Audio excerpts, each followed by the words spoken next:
నమస్తే, welcome to our channel. నేను సిరి.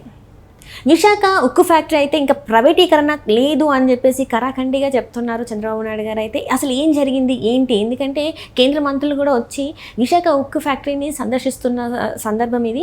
So అసలు ఏం జరిగింది ఏంటి అనేది మనకు వివరించడానికి మనతో పాటు ఉన్నారు ప్రముఖ సీనియర్ జర్నలిస్ట్ డాక్టర్ దుర్గవడ్లమణి గారు. నమస్కారం మేడం. నమస్తే మేడం. ఇప్పుడు చూస్తున్నట్టయితే విశాఖ ఉక్కు ఫ్యాక్టరీని సందర్శించడానికి కేంద్ర మంత్రులు వచ్చారు. కుమారస్వామి గారు వచ్చి సందర్శిస్తున్నారు.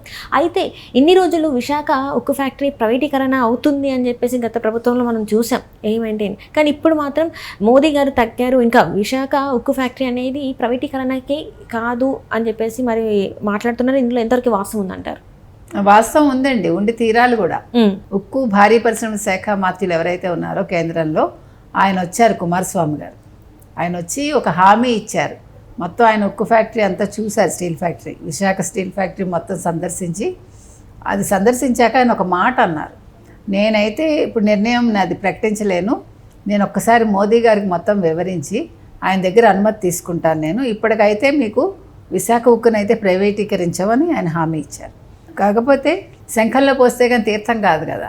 సో మోదీ గారు అనుమతి ఉండాలి. మరి ఆయన ప్రధానమంత్రి కదా. ఇక్కడ మనం చెప్పాల్సింది ఏంటంటేనండి, నెల్లాళ్ళైంది కరెక్ట్గా ఇవాళకి చంద్రబాబు నాయుడు గారు కావచ్చు, తెలుగుదేశం కూటమి అధికారంలోకి వచ్చి నెల్లాళ్ళ లోపే ఎన్ని పనులు జరిగాయండి. విశాఖ ఉక్కు చాలా పెద్ద విషయం కదా. ఇది ఎప్పటి నుంచి ఈ విశాఖ ఉక్కు అనే ప్రాబ్లం మనకుంది. దాన్ని ప్రైవేటీకరిస్తారు, దానివల్ల నష్టపోతాము, దానికి నిధులు కావాలి దాన్ని నడపడానికి. సో ఇప్పుడు ఈ విశాఖ ఉక్కు విషయానికి వస్తేనండి, మనం ఇంకొక విషయం చెప్పుకోవాలి. మొన్న మనకి ఎలక్షన్ రిజల్ట్ వచ్చాక జగన్మోహన్ రెడ్డి గారు ఏం చేయబోయారు అనేది ఒక లీలలు బయటకు వచ్చాయి మనకి.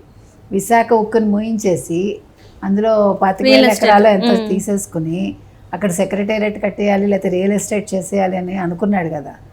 ఆ విషయం కూడా బయటకు వచ్చింది. అంటే విశాఖ ఉక్కుని ప్రైవేటీకరించడానికి అంటే కేంద్రం ఎంత తలుచుకుందో ఈయన కూడా అంత తలుచుకున్నాడు అనమాట. ఈయన స్వలాభం చూసుకున్నాడు జగన్మోహన్ రెడ్డి.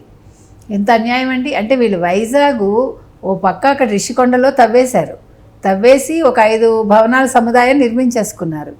దానికి రకరకాల కథలు చెప్పారు. లాస్ట్కి ఏమిచ్చారు కలరు, అది వచ్చి పెద్ద పెద్ద వాళ్ళు వస్తే నివసించడానికి అనువుగా భవనం ఉండాలి. ఈరోజు ఒక ఐకానిక్ బిల్డింగ్ మేము కట్టాము జగన్మోహన్ రెడ్డి పీరియడ్లో. వైజాగ్కే ఒక తలమానికంగా కట్టాము. ఎవరికి కావాలి 500 ఇచ్చి తలమానికం. ఒక పక్క పిఠాపురం, ఆ చుట్టుపక్కలంతా మంచినీళ్ళు లేకుండా చచ్చిపోతున్నారు ప్రజలు. తాగునీరు సాగునీరు ప్రాజెక్ట్స్ పెట్టచ్చు కదమ్మా డబ్బు. ఇక్కడ ఇది కూడా దాన్ని ఇది చేసేసి, అంటే వైజాగ్ మనం మారిపోతే అంటే ప్రభుత్వం వీళ్ళు వచ్చేస్తారు, ఇంకా అక్కడి నుంచే పరిపాలన కొనసాగించేయాలి అని అనుకుని విశాఖ ఉక్కు ఇంతమందికి అన్నం పెట్టే ఒక సంస్థ అది. ఎన్ని కుటుంబాలు బతుకుతున్నాయమ్మా. ఒకప్పుడు విశాఖ ఉక్కు ఆంధ్రుల హక్కు అని ఎంత పెద్ద నినాదాలు, ఎంత గొడవలు జరిగి ఒక ఉద్యమం సాగి దాన్ని కాపాడుకోవడం జరిగింది. అలాంటి దాన్ని ఈయన తృణప్రాయంగా అలా పడేద్దాము, తీసేద్దాము, సొంతంగా వాడుకుందామని అనుకున్నాడు. నిన్న దాని మీద వీళ్ళు వచ్చారు, కుమారస్వామి గారు వచ్చారు. తర్వాత ఆయన ఎవరు ఉపశాఖ మంత్రి మన శ్రీనివాస వర్మ గారు ఉన్నారు కూడా. తర్వాత సెయిల్ దాన్ని ఏమంటారు ప్రైవేట్ ఇది చైర్మన్ అతను ఎవరు రాజుగారు ఎవరో ఒక ఆయన వచ్చారు. ఇట్లా అందరూ వచ్చారు. తర్వాత లోకల్ అధ్యక్షుడు వచ్చాడు కూడా. వీళ్ళందరూ వచ్చి దాని గురించి వివరించారు. దీన్ని ఎట్టి పరిస్థితుల్లో మీరు ప్రైవేటీకరించవద్దు, దీన్ని ఇలాగే కొనసాగించాలి, దీనికోసం కేంద్రం నుంచి నిధులు కావాలి మాకు, మీరు ప్రధానమంత్రికి చెప్పి నిధులు మాకు ఇప్పించండి అన్నారు. మరి నిన్నటి వరకు 5 ఏళ్ళు ఎవరు జగన్మోహన్ రెడ్డి బీజేపీతోటే ఉన్నాడు కదా ఆయన. మరి ప్రతిసారి ఢిల్లీ వెళ్ళి వాళ్ళ ముందు మోకరిల్లాడు కదా. మరి విశాఖ ఉక్కుకి సంబంధించి ఏమైనా తీసుకురాగలిగాడు ఆయన? ప్రైవేటీకరణ ఆపగలగాలి అని చూశాడు ఎప్పుడైనా? అలాంటిది ఈయన చంద్రబాబు గారు వచ్చి 1 మంత్ కాలేదు, ఈలోగా ఆయన ఇన్ని చేశారు. 2 పెద్ద పెద్ద ఫ్యాక్టరీలు వస్తున్నాయి మనకి. ఇది ఆంధ్రప్రదేశ్కి ఒకటి 4,000 కోట్లు, ఒకటి 60,000 కోట్లు ఏదో. అది కాకుండా ఎన్ని పనులు చేశారండి ఈ మధ్యకాలంలో ఆయన? ప్రభుత్వ ఉద్యోగులకు జీతాలు వేశారు, ఫస్ట్కి పెన్షన్లు ఇచ్చారు చెప్పిన విధంగా. ఇప్పుడేమో మహిళలకు అన్నీ ఇస్తారు, అన్నీ చేస్తారంటే సూపర్ 6 పథకాలు కూడా అమలు చేస్తారు. అన్నింటిలో వాళ్ళు హడావిడిగా అంటే టకటకటక చేస్తున్నారు వాళ్ళు. ఆయన నిన్న కూడా ఆయన అందరూ వాళ్ళతోటి ఇప్పుడు నిన్న సిఐ సదస్సు జరిగింది కదండి, అందులో కూడా ఆయన అంతా వివరంగా మాట్లాడటం జరిగింది. పోలవరం సందర్శించారు ఆయన. పోలవరం మీద శ్వేతపత్రం వదిలారు.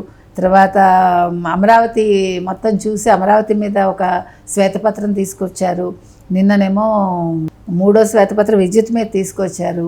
మొత్తం 7 శాఖల్లో శ్వేతపత్రాలు తీసుకురావాలనుకున్నారు. ఢిల్లీ వెళ్ళారు. ఎక్కడెక్కడ అందరు శాఖ మంత్రుల్ని కలుసుకున్నారు ఆయన. ప్రతి శాఖలోనూ మాకు ఇంత కావాలి, మా పరిస్థితి ఇది, మా రాష్ట్రానికి మీరు నిధులు ఇవ్వండి అని అడిగారు. ప్రత్యేక హోదా కంటే కూడా ప్రత్యేక ప్యాకేజ్ మీద ఆయన దృష్టి పెడుతున్నారు. తర్వాత బుందేల్ఖండ్ తరహాలో మాకు ప్రత్యేక ప్యాకేజ్ ఇమ్మని అడిగారు. ఒక ముఖ్యమంత్రి ఇంతకంటే ఏం చేస్తారండి? వీళ్ళందరూ కూడా అసలు వాళ్ళు పరిగెడుతున్నారు చెప్పాలంటే. అంతే కదా, పని రాక్షసులు నన్ను అడిగితే. చంద్రబాబు పని రాక్షసుడు, పవన్ కళ్యాణ్ పని రాక్షసుడు. అంటే పెద్ద పని రాక్షసుడు, చిన్న పని రాక్షసుడు అనుకోవాలి మనం. సిపిఆర్ అండ్ పిపిఆర్ అన్నమాట. పిపిఆర్ గారేమో చంద్రబాబు నాయుడు, సిపిఆర్ గారు మన పవన్ కళ్యాణ్ గారు.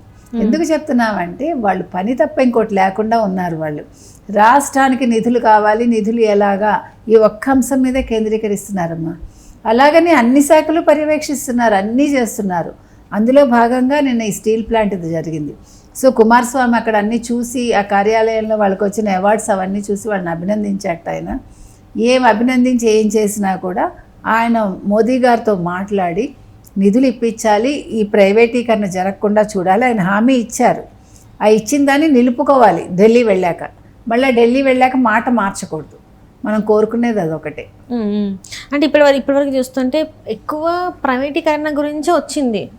మరి సడన్గా ఇప్పుడు ప్రైవేటీకరణ కాదు, అంత మళ్ళీ ఇంత ముందులాగానే ఉంటుంది అంటే మరి జనాలు నమ్ముతారంటారా? మరి ఇన్ని సంవత్సరాలు కాదు అన్నది ఇప్పుడు సడన్గా అవుతుందంటే వీళ్ళని అంటే మభ్యపెట్టడానికి అని కొంతవరకు మాటలు వస్తూ ఉంటాయి. ఇది జరగని పని కానీ వీళ్ళు జరుగుతుందని అబద్ధం చెప్తున్నారు, జనాలు మభ్యపెట్టడానికి మాట చెప్తున్నారు అని చెప్పేసి కొంతమంది వస్తారు ఇంకా మాట్లాడడానికి. మరి ఏం చెప్తారు మీరు వాళ్ళకి? అది అలా ఎందుకు అనుకుంటారండి? ఒక మినిస్టరే వచ్చి, ఒక సెంట్రల్ మినిస్టర్ వచ్చి మీకు హామీ ఇచ్చారు, మోదీ గారి చేత మీకు మాట ఇప్పిస్తాను నేను అని చెప్పారు. మీరు నమ్మచ్చు అందులో. అంటే గతంలో ఆ ప్రభుత్వం తీరు ఎలా ఉంది, ఎంత పనికిరాని ప్రభుత్వంగా ఇదేంటి వైసీపీ ఉంది. అక్కడ పనులు లేదు, మాటలు తప్ప. ఇక్కడ పని తప్ప మాటలు లేవు. ఇక్కడ చేతల్లో చూపిస్తున్నారు వీళ్ళు. 1 మంత్లో వచ్చిన 1 మంత్లో ఈ హామీ ఇచ్చారంటే స్టీల్ ప్లాంట్లో పనిచేసే ఉద్యోగస్తులందరూ ఎంత సంతోషిస్తారు, వాళ్ళ కుటుంబాలన్నీ ఎంత సంతోషిస్తాయి. ఇది చిన్న విషయం కాదు కదండి. అంత సులువుగా ఏదైనా అవుతుందా? మనకి అవ్వదు కదా. కాబట్టి మీరు 100% నమ్మచ్చు దీన్ని. ఎటొచ్చి ఏంటంటే మోదీ గారు చెప్తే సరిపోతుంది.